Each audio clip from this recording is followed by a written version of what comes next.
Wardrobe for the Bass Tour Anglers podcast is provided by Koppel Outfitters. Go have an adventure. Visit them online at www.koppeloutfitters.com and on social media at Koppel Outfitters. This segment of the Bass Tour Anglers podcast is brought to you in part by Top Tier Tackle. With over 30 years of experience in the rod building industry, look for Top Tier's XT, Affinity, and Valor series this fall, wherever fine tackle is sold. This segment is brought to you in part by Swim Baits Plus. Are you looking for that hard-to-find swim bait? Are you looking for that impossible rare color? Are you looking for great prices? Visit them on Instagram at @SwimBaitsPlus.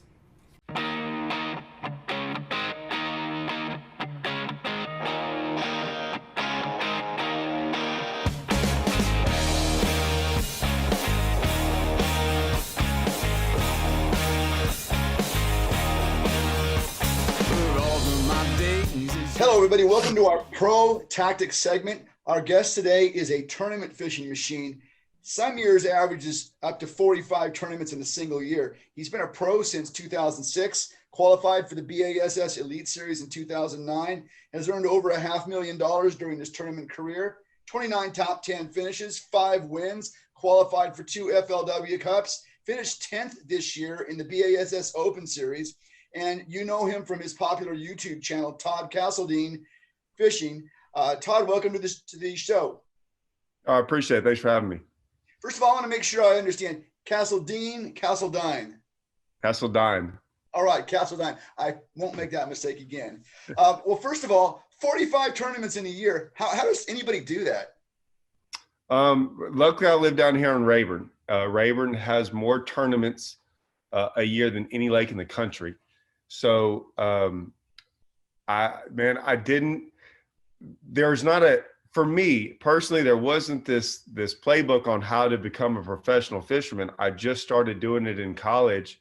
I didn't ever fish college events. I fished against all the guys, that were I wouldn't call them older guys, but all the guys that just fished tournaments. They'd have 200-300, teams down here. And so I did that for money. I did that for rent money. I did that for all through college, and it just kind of progressed. And so I always was like, well, that was another way to make money, was to fish tournaments. So I just got in every single one of them I could. And that's kind of where it all started. And I I'm a tournament junkie. So we would fish sometimes on Saturday, drive somewhere to Sunday, fish back-to-back events. I mean, we fished everything. And these aren't like Thursday nighters or Sunday nighters, that's not in the equation. I don't fish those, but it was like legit. We'd have one Saturday and we'd travel somewhere Sunday. And I usually get 45. I used to get 40 to 45 in a year. Now, did any of these organizations ever throw the red flag? I mean, a tour pro doing this, or were you a tour pro at the time? I wasn't a touring pro. So I could fish anything I ever wanted to, up until the only time we ran into it was this past year. I was fishing the tour, not this year, but I was fishing the tour last year, and a organization that a buddy of mine, like I was literally driving back from New York, and my buddy was like, "Hey, there's a tournament, go fish it," and we ended up winning it. And I only fished 2 team events that entire year because I couldn't fish any of the other ones, and we won the second one. And then the next year they came back and made a rule, and the rule was for touring pros, but I didn't fish as a tour last year. And so they found out that I was going to be able to fish. And so they put in another rule right after that said anyone that fished in the past year as a pro. It kind of got a big stink because I was like that, but they basically made a rule. They said it wasn't, but it literally only affected me. So, but other than that, everyone's been good. Yeah, it's really funny though. I mean, because when I used to fish team events, Aaron Martins used to fish the same team events, and guys would get all up to, oh, how come Aaron gets to fish these events? Hey, if there's money out there, people are going to come sign up for him, Well, I'll put it to you this way. I was a lot more dangerous when I was fishing locally all the time. When I started fishing as a tour, I almost never got on these other lakes. So like I said, both those times I literally drove in from out of town from fishing like an open or a tour event or something, and just showed up, hadn't seen the lake in months. And to be honest, we got extremely lucky on both. Like, it was like, I don't think I've won a tournament since. So, I mean, those things just happen. All right. Well, I've really enjoyed watching the videos that you put together with your open events. And I want to know about the group you travel with, because those guys just kind of came together this year and all fished the opens together. Did you guys plan on turning that into a reality show, or did that just kind of happen? No, it happened. Well, Scott's he always probably had that. Right. He's always done that. Me and Bradley Hallman, we've known each other for probably, I think we're trying to figure it out, 15, 16 years. And we did travel together before. So we've stayed together quite a bit. Me and Andrew Upshaw have probably known each other almost going that long too. And just cause he's from Toledo Bend. And I've stayed with him a couple of times. And so when MLF and FLW all kind of came apart, or went apart, got together, however it went down, we just looked at the opens and the way they were doing it, and we were like, hey, it just kind of made sense, because there weren't going to be a lot of guys fishing all of them. And it just kind of worked out that we all looked around at each other and go, hey, let's all just room together. It'll be easy. And then all of a sudden the YouTube stuff wasn't even it all started happening in January. So all of a sudden we were learning on the fly. And that's why it kind of became this, I guess you call it a little bit of reality TV for sure. Yeah, well, it's a lot of fun, and for however it turned out, I mean, it's great insight. People, I really believe, want to see that. I mean, those of us that don't fish tournaments, or we want to fish tournaments, and if we can't fish tournaments, we can watch what you guys are doing and get a pretty good fix on it. So it's pretty good. Now, I come from a generation of anglers where we didn't talk about how we were catching fish. The old days, guys would say, well, what are you getting those fish on? And some guy up on the BASS stage would say, well, we got them on underwater lures, things like that. But you guys are putting it all out there. Everything is filmed. Are there any secrets left in fishing? Yes. So if you didn't know me before, I was probably known as the most tight-lipped person you'll ever meet. I had baits that I have now, one of my new baits, the Hybrid Hunter, I had kept secret for 15 years. Wow. No one knew about that bait. And so there's still baits that, just because it's, there's still stuff out there, a lot of stuff. And we don't film everything. And I wouldn't say there's reasons behind it. We can only make so much stuff, but there's, I'll put it to you this way. Here's what one time we were fishing, me and my buddy Russell were fishing a team event. We had the camera on us, and I looked at him and I said, hey man, the camera guy was like, hey, don't film that. Don't show the front deck of that boat. And he started laughing. He was like, hey man, there's no more secrets anymore. And I was like, well, that's what people that don't know about the secrets say. And he started laughing. I said, hey, look, man, there's secrets out there. And it's not that it's a bait that no one's ever heard of, but I always tell someone, if I went out there with a bait and caught, 100 fish a day on it, everyone might know about the bait. They just don't know that I'm actually catching fish on it. Does that make sense? So there's still a lot of stuff out there secret. But I never wanted to put that stuff out there, but I also knew times were changing, and I didn't like then people started putting stuff out there that I didn't like the way they did it, to be honest with you. And so I was like, man, they're kind of giving them what I thought was wrong information. So I wanted to at least, if it's going to be thrown out there, I'd rather give them the right information than the wrong information. Well, that's fair enough. Now, you've done, I feel like I've watched 4 of them, but you refer to them as giving away the juice videos. And I think that is some of the best stuff out there, because I mean, I know you're just kind of freestyling in front of the camera, but man, to be able to get inside a pro's head and understand why they're making these decisions, I just watched, I think it was your Lay Lake one, and the hard spots. That stuff is amazing. Good stuff. Right. And so I remember watching all this stuff, and you got to realize I've gotten to a point in my career where like I said, I can only, what am I going to do? Just take all this stuff to my grave, right? Like I'm not saying I'm that old, but I don't have to keep everything secret. And when I used to watch stuff on TV, these the Bassmaster events, back on Sunday mornings, right? Yeah. It was great to listen and watch all these guys catch fish, but I honestly don't think you learn anything, because what had happened is you see them catch fish, but the entire way to learn is how you get to that point to catch a fish. And that's what I don't think people were doing. And that's kind of what I kind of like, I don't know. I didn't think that, I think it's giving away the juice, like I say, but I think it's a really neat way to learn. And, it's still hard. I mean, you know what I'm saying? It's still hard on us to go figure them out. So I kind of like to look back at what I've said and go, it lets me kind of remember, and look back, and I'll learn from my own stuff. Definitely.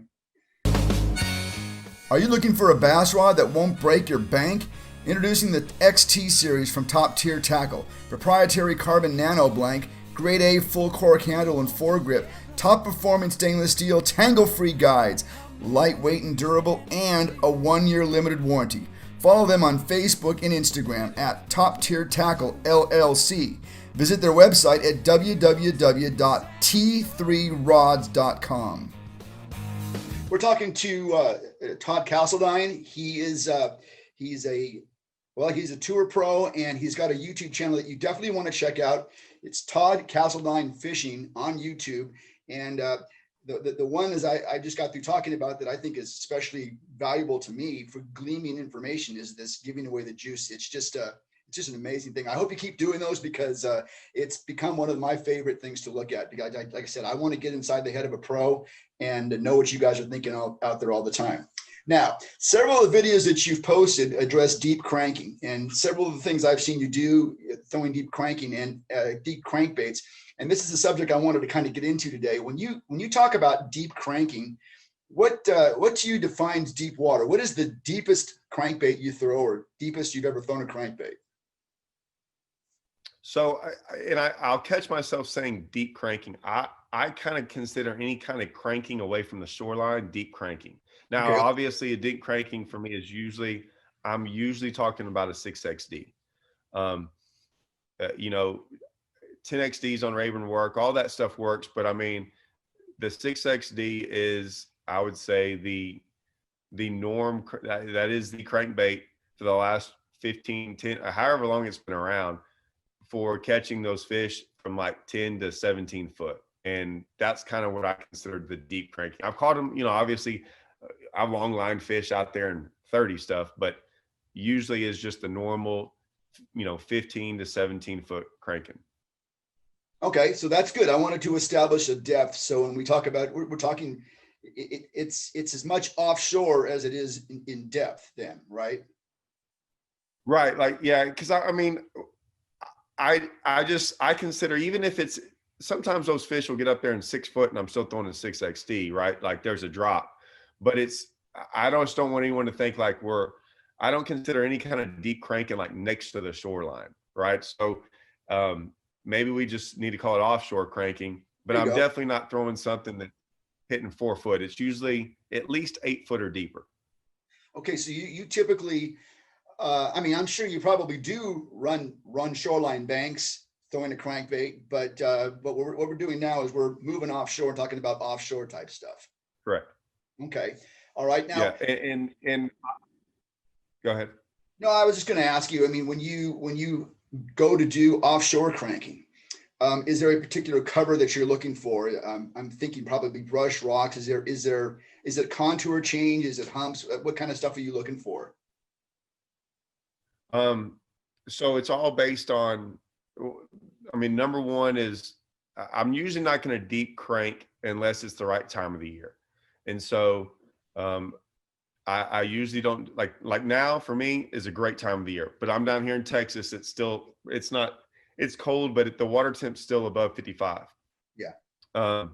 So, but other than that, I'm looking, I don't really try to crank brush that much or rocks or anything. I'm usually cranking some type of structure depth change, right? Whether it's a point, a drop off, a break. I think there's other baits. I'm not saying I won't crank brush or different things like that, but that's probably something I've already figured out.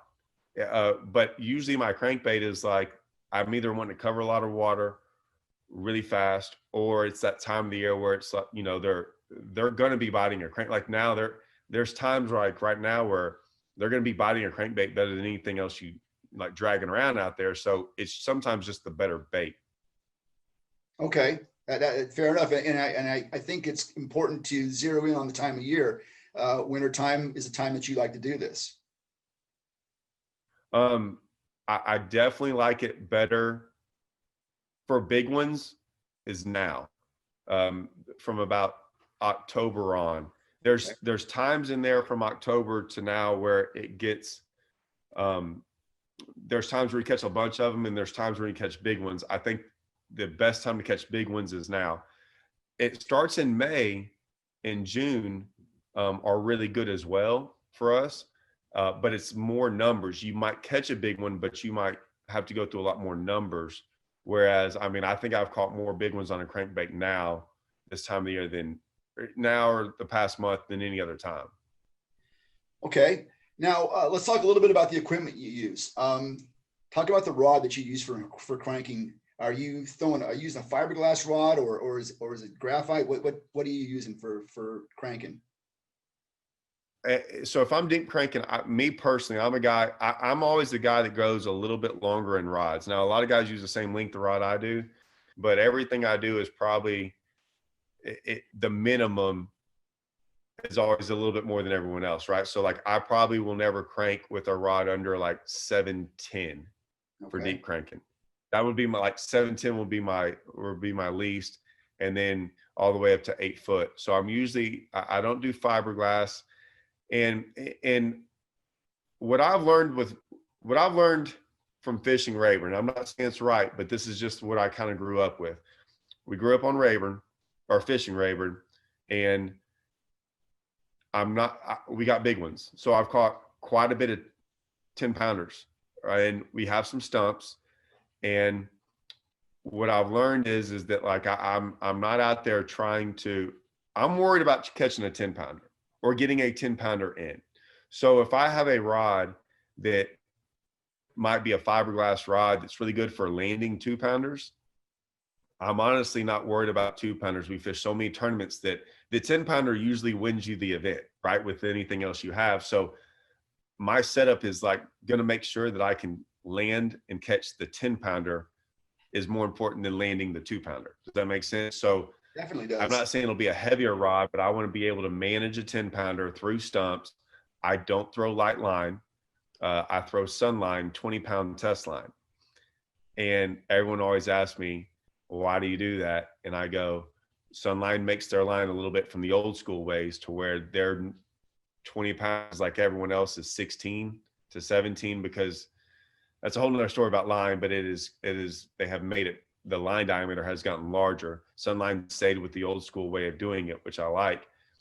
And what happens is that everyone's like, well, what happens if you want to go deeper? And there's two things. One, throw a crankbait that goes deeper is what I always tell them. And they always laugh at me because I'm like, just throw a crankbait, that's why we make different crankbaits. And I said, or two, get the right equipment to throw further. And I was like, if you're worried about one more foot, then I never know if I'm going to catch them in 17.5 foot. Right. So right. I'm usually cranking maybe from 10 to 19. So I'm not really worried if I can get that. It's usually always hitting bottom. Does that make sense? So I'm not trying to go down a 10-pound test line to make it go deeper. I'm probably going to throw the right crankbait to always hit bottom. So that's kind of my philosophy when it comes to deep cranking. There's a lot in there, but that's what I think about.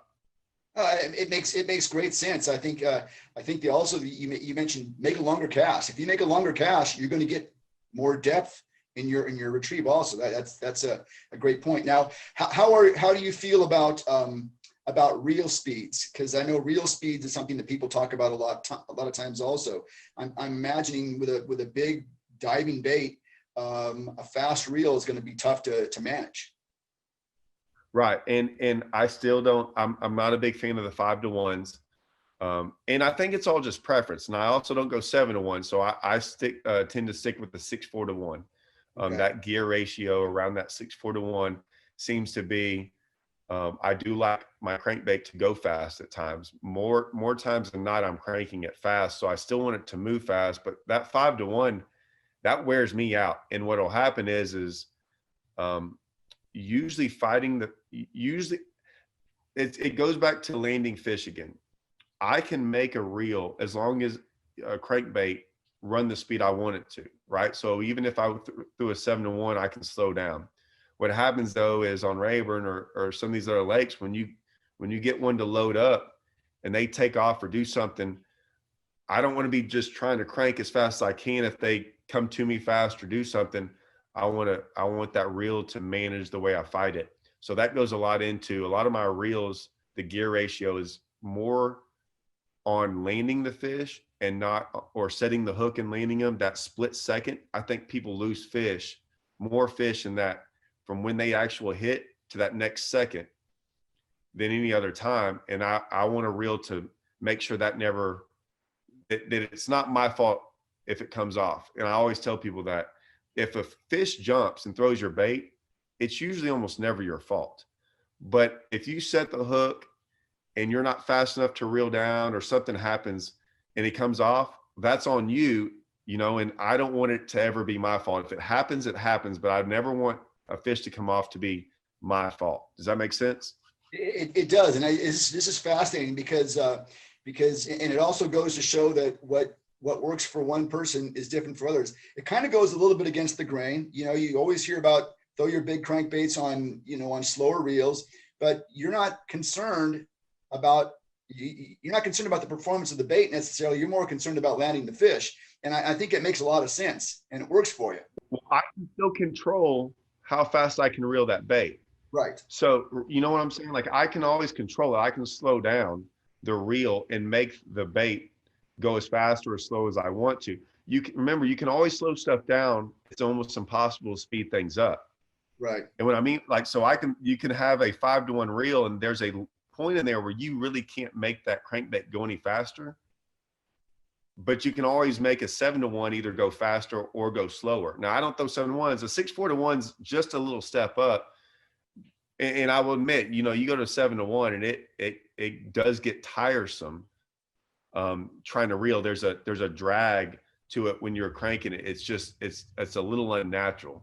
But yeah, the 5-to-1 to me is, man, that actually wears me out having to reel that many times to get it, to work the bait. That's fascinating stuff. Now, in terms of line, you're fishing fluorocarbon or mono? Fluorocarbon. I almost don't throw mono anymore for anything. Okay. Fluorocarbon because it is more sensitive or because it sinks? What's the reason behind that? I just think it's better. I think it's stronger. I don't, we're already throwing a crankbait. We're already throwing a crankbait rod, right? So it's already got a lot of give. I'm not worried about the line stretch anymore. So I'm not worried about using mono. Mono is going to give more than fluorocarbon, but I should have my rod set up the right way. And it's all a preference deal, right? So in this day and age, I'm trying to make more stuff the same. Okay, I'll use a basic word, like just the same. So if I want to throw more fluorocarbon across the board, and then if I understand how all my fluorocarbons work, then when I choose rods, I kind of know what rod should work with each fluorocarbon. Okay, so when I pick a rod, I'm like, hey, that should work with this line.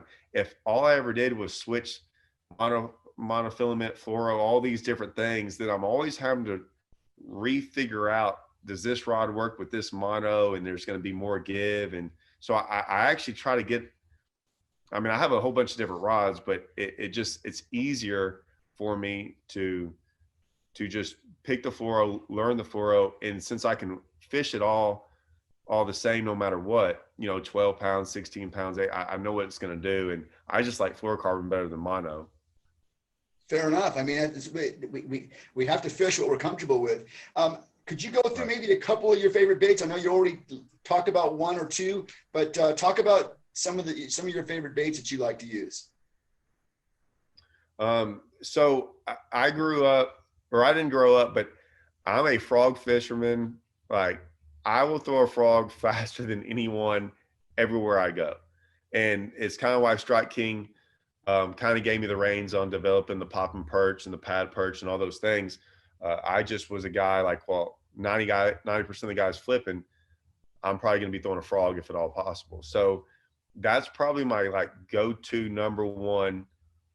If I ever knew I could do that, that's the first thing I'm going to do. If I go to a lake, if I can figure out a frog bite, that's what I'm going to do. I've kind of, like I said, kept that hybrid hunter secret for a long time. And so that's kind of my, that's the bait that I go with. I've caught a lot of big ones off of it. And I did like going to lakes knowing that I'm the only person throwing a bait of that, like no one else is throwing that kind of bait. So I like that. I like top waters. And I like fast moving top waters. I don't like slow top waters. So I'm a speed guy. I like to fish really fast, if at all possible. So I want to throw a swim jig. I want to throw, like I throw a swim jig over a spinner bait in the chatter, like a thunder cricket, because a swim jig's faster. So I'm always wanting to throw stuff that moves pretty quick. I want to, doesn't mean I always can get away with doing it. Exactly. Now, how about in terms of deep cranking? Have you got a couple of different deep crankbaits that you like to use? I throw mainly the 6XD is my favorite. The 8XD comes into play at times, especially when I know they're on gizzard shad or they're really eating big bait. And a lot of that time, a lot of it's just based on, we kind of see what's working. The 10XD, I'm not a guy who surprisingly throws the 10XD that much. I have caught a lot of big ones on it. It's just sometimes I don't find them in that depth range. Sometimes it's, in a lot of times I don't know, I catch them on it, but my 6XD is, I have that thing. That is my go-to. Okay, very good. Now you mentioned a little bit earlier that you like to burn these quite a bit. Is that typical of the way you fish offshore with a crankbait? Is burning it, or are you slow it, or do you pull it? What's the best way to do it? It's burning it. I for the most part burn it. Now the only time I don't is if you kind of get around to school and you're catching them. So sometimes you can slow it down because they're out there. Like if you get on them where they're wanting to eat, I usually don't worry about reeling it that fast because they're actually looking for it. So, the other times if it's like a, one fish on the stump, you're usually trying to get them to react to it. But if you got them feeding, that's when you can kind of slow down because they're actually looking for something to eat. So I don't really want to, I'm not trying to trigger that reaction. They're just trying to find it. So I will slow it down on that scenario. Tired of the same old? Check out the new Affinity Rod Series from Top Tier Tackle. Soft touch EVA split grip, custom 30-ton nano blank, C-grade reel seat, top performance stainless steel, tangle-free guides, ultra lightweight, superior impact and fracture resistant, and a limited 3-year warranty. Follow them on Facebook and Instagram at Top Tier Tackle LLC. Visit their website at www.t3rods.com. We're talking to Todd Castledine. You can follow him on his YouTube channel. It's Todd Castledine Fishing. I recommend going and checking it out. He's got a lot of good stuff there. Todd, how has live optics affected your deep cranking, your offshore cranking? Do you watch that monitor constantly now that we can see fish moving out there? Are you watching that constantly when you're throwing the big deep crankbaits? I haven't had it. So I didn't have one until about a week ago.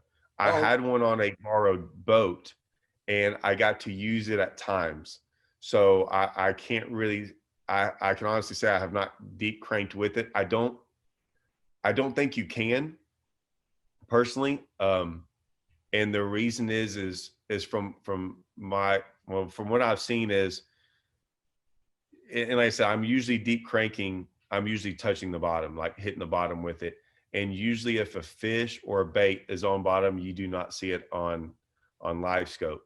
So I don't think it would be something, I'm not saying you couldn't see fish, but that your actual bait, if it's on bottom, you're probably never going to see it.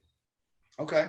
That's it's just a question I wanted to ask because, I've talked to so many people that, it's become such a part of their fishing now that we call it video game fishing, I guess. But I just was wondering if that was going to be something that you anticipated working into the deep crank game.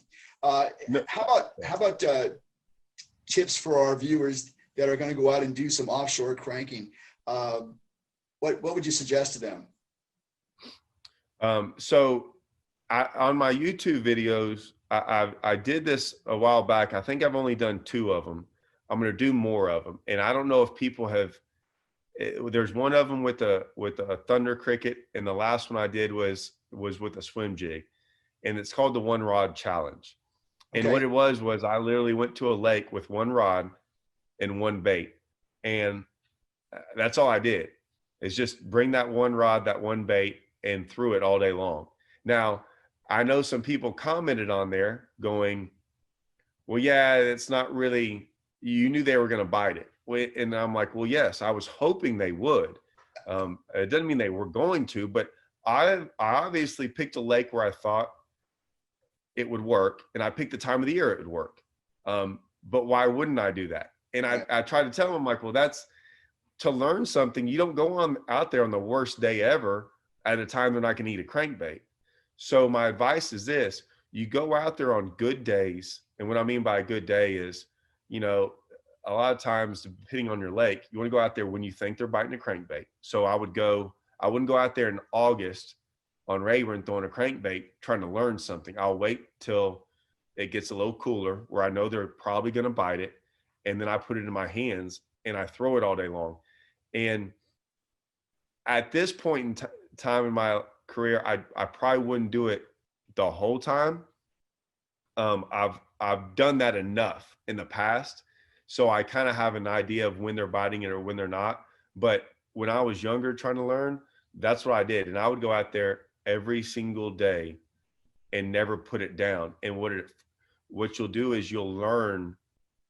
Even when I did the swim jig video the other day with my 1 rod challenge, I was catching some, but it wasn't as good as I thought. And I started reeling it really different and working it on the bottom and kind of hopping it a little, and I started just smashing fish. And I don't think I probably would have put it up if I didn't have, if I had other options. So a lot of times I tell people, man, just go out there with no options and you'll learn how you'll switch colors. You're going to learn something that other people won't because you just stick with it. So that's my advice. That is some excellent advice, and I can completely understand what you're talking about. And man, I try to get these things out of anglers whenever I have them on the show, is to pull something like that out, and that's a great piece of advice.